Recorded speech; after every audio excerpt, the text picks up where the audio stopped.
All the teacher and student. मेरा नाम जसबीर सिंह पुनिया है। मैं +2 बी का छात्र हूं और मैं एनएसएस ग्रुप बी की तरफ से आज मंच का संचालन कर रहा हूं।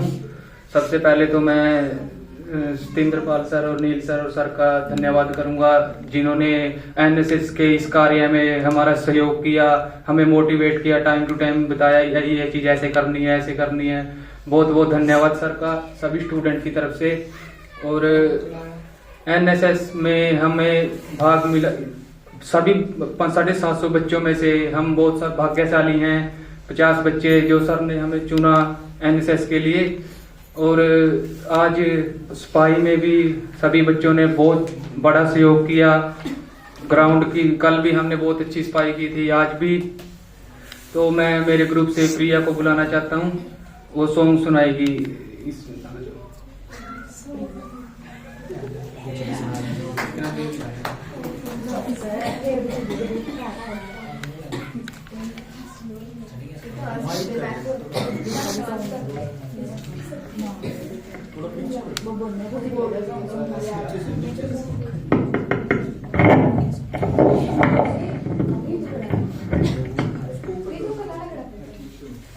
Respected sir and brother and sister, to all of you, good afternoon.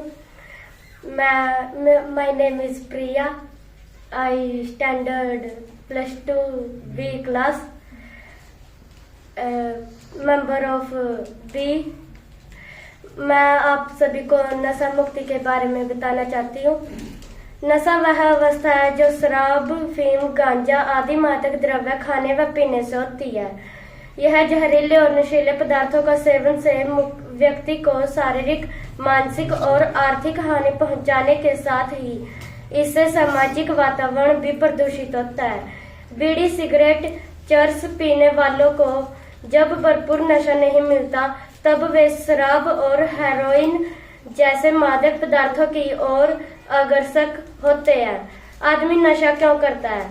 मनुष्य नशा तब करता है जब वह डिप्रेशन में रहता है।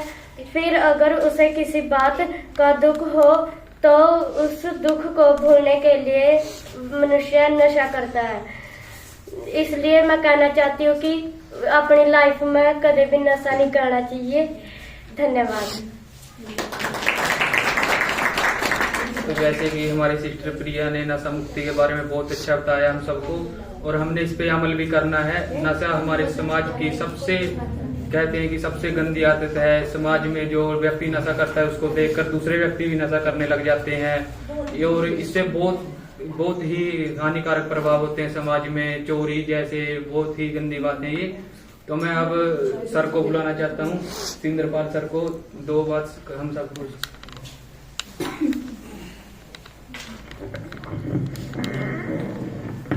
Good afternoon students. बेटे, जैसे आपको पता है कि हम आज 3rd डे में प्रवेश कर गए हैं, जो एनएसएस का कैंप हमारा चल रहा है। तो 2 दिन हमने सफलतापूर्वक यहाँ पर स्पेंड किए, काम किया, ठीक है। और यहाँ जो मोटिवेशन लेक्चर से डिफरेंट स्पीकर्स के वो सुने। तो आज हमारे पास अनिल सर हैं और इंग्लिश लेक्चरर। तो वो आपको मतलब फीमेल एजुकेशन के बारे में, जो गर्ल्स को क्यों मतलब एजुकेशन प्रोवाइड करनी चाहिए in the context of historian और एजुकेशनिस्ट, वो बताएंगे। हिस्टोरिकल एस्पेक्ट्स भी बताएंगे उसके कि क्यों, कौन से सबसे पहले कौन से थे, कब इन गर्ल्स की जो एजुकेशन शुरू हुई, सारी डिटेल में बात करेंगे। तो मैं अनिल सर को पहले यहाँ बुलाना चाहूंगा कि वो सर आए और यहाँ पे आपको एजुकेशन के बारे में बताएं। जी sir, please welcome.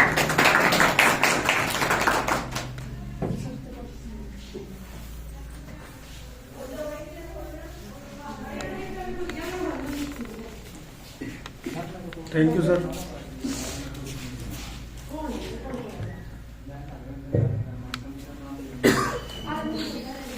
Good afternoon बच्चों। Good afternoon sir. Respected Satendrapal Singh sir, NSS के प्रोग्राम अधिकारी, और हमारे बीच पहुंचे राजेंद्र जी, जो आप जानते ही होंगे हमारे स्कूल से ही हैं। एमएससी मैथमेटिक्स बीएड है वो। कभी मैथमेटिक्स पढ़ने का मन करे तो उनसे आप सीख सकते हो मैथमेटिक्स। और जैसा कि आप सभी को जानकारी है,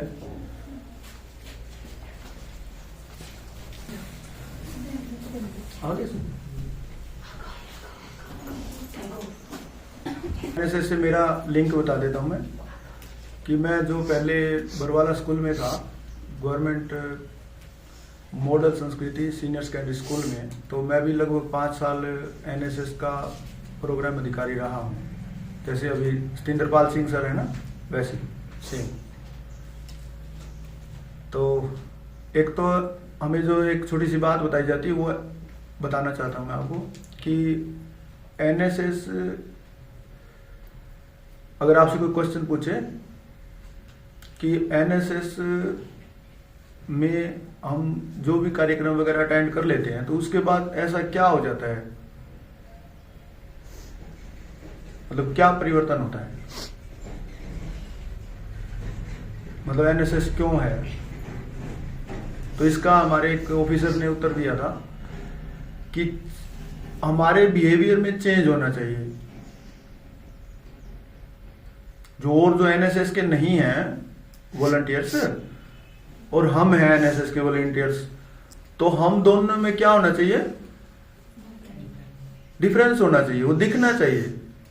डिफरेंस दिखने का मतलब है कि अगर कोई स्टूडेंट कोई कागज उखाड़ता है, वो कहीं पर भी फेंक देता है, तो कम से कम एनएसएस का वॉलंटियर ने ये काम नहीं करना चाहिए। मेरे ख्याल से अंतर होना चाहिए ना इतना सा। भाई हम कहें कि सफाई करनी चाहिए, तो सफाई करने से पहले जिसकी जरूरत ही ना पड़े ऐसा काम कर दें हम। मेरी बात समझ रहे हो आप लोग? भाई वो तो बाद का काम है ना सफाई करना। तो उससे पहले का काम क्या है कि हमें वो काम ही ना करें कि सफाई करनी ही ना पड़े। तो कम से कम कोई और गिरा रहा है वो एक अलग मैटर है, हम ना गिराएं। यानी कि कुछ भी चीज ली हमने, कोई रैपर उठाया इधर उधर फेंक दिया, उसकी बजाय पहले क्या ना करें हम लोग, उसको चाहे अपनी जेब में डालो थोड़ी देर के लिए, डस्टबिन देखो, कहीं ना कहीं ऐसे उसका इंतजाम करना चाहिए। ये उदाहरण है सिर्फ, और सारे ही मामले हैं। जैसे अभी एक लड़के ने बोला शराब के बारे में, तो हम पूरी जिंदगी ऐसे झलकने चाहिए किसी को भी, भाई ये अलग क्यों है, तो फिर उसको बताएं कि हम एनएसएस के वॉलंटियर रहे हैं इसलिए अलग है। मेरी बात समझ में आ गई सभी को? तो ये ध्यान रखना है अपना किसी भी मामले में। ये सिर्फ उदाहरण थे, रैपर फेंकने का भी, नशे का भी, सारी चीजें आ गई इसके अंदर। ठीक है, तो आज सर ने मुझे मौका दिया एक विषय पर बोलने के लिए। तो वो विषय जो है फीमेल एजुकेशन है, लड़कियों की शिक्षा, महिलाओं की शिक्षा। ये एजुकेशन क्यों जरूरी है और इसका हिस्टोरिकल एस्पेक्ट क्या है, यानी कि हिस्ट्री में ढूंढे तो हमें कहां से मिलेगा ये कि भारतीय इतिहास के 3 टुकड़े बताए जाते हैं। सुने होंगे आपने, हिस्ट्री के स्टूडेंट हो, प्राचीन इतिहास, मध्यकालीन इतिहास और आधुनिक इतिहास।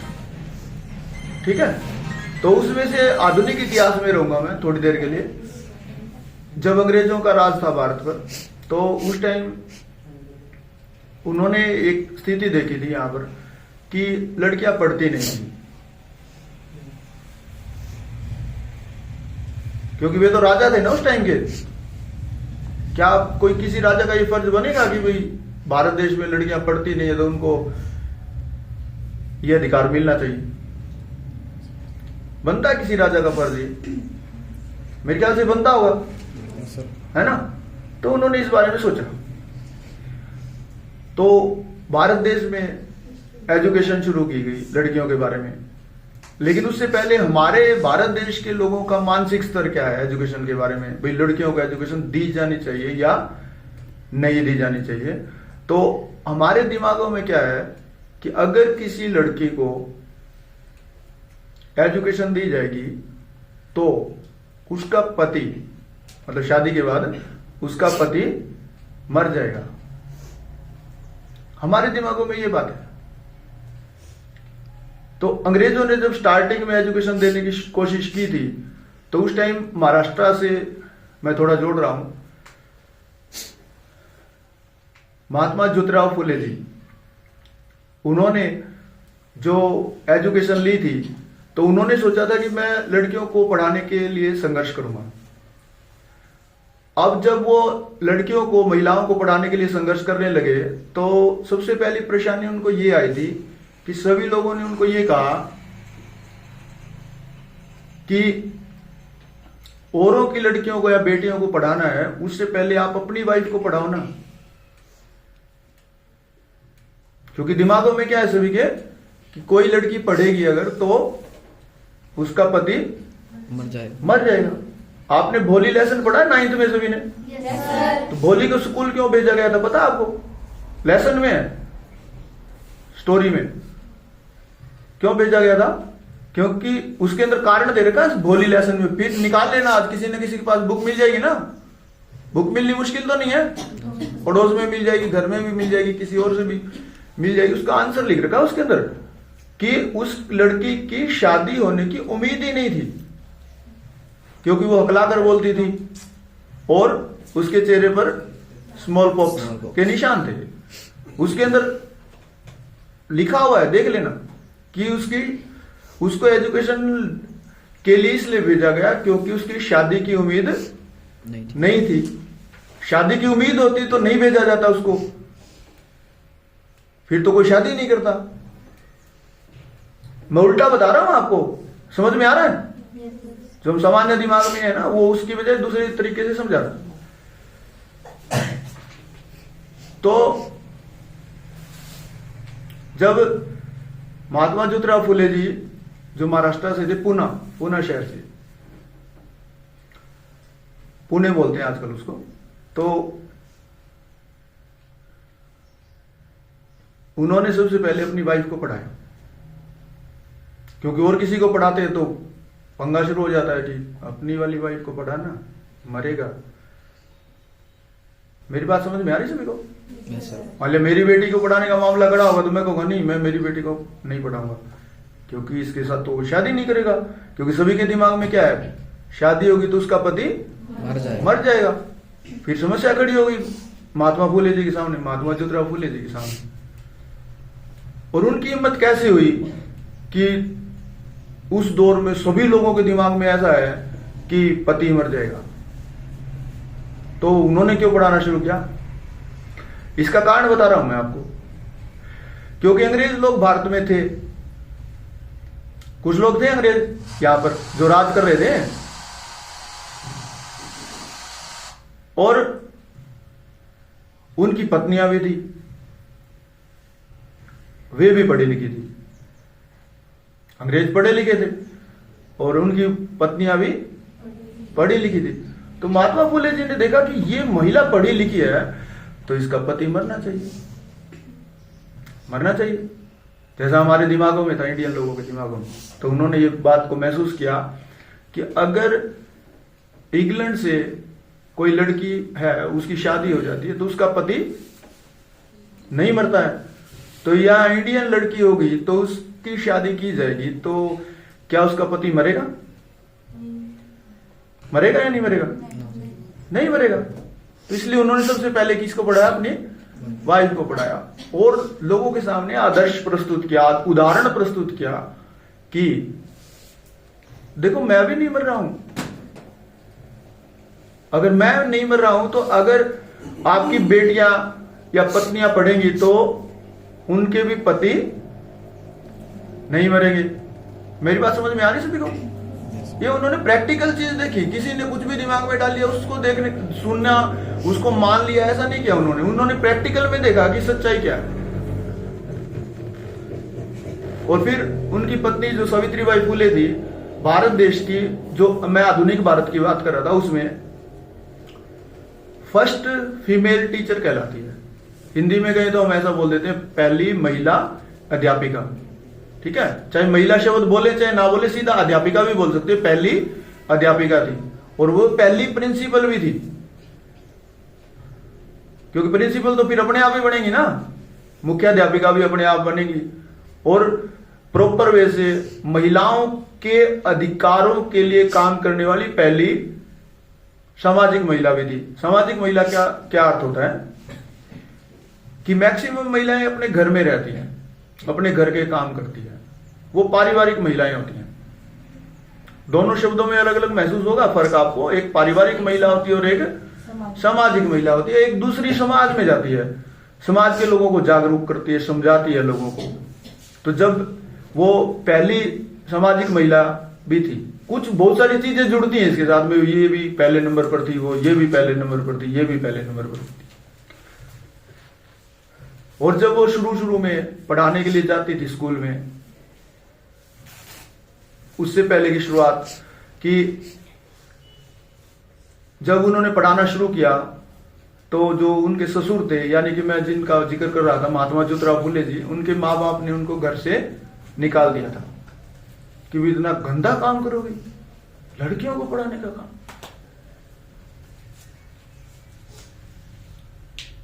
जो महात्मा फुले जी के पापा जी थे, उन्होंने उनको घर से निकाल दिया था। उनके सामने कंडीशन रखी थी, या तो ये पढ़ाने का काम मत करो, नहीं तो मेरा घर छोड़ना पड़ेगा, मेरे घर में रहना तो पढ़ाना नहीं है, पढ़ाई बंद की। तो उन्होंने क्या सोचा, क्या सोचना चाहिए और क्या करना चाहिए ऐसे विषय पर।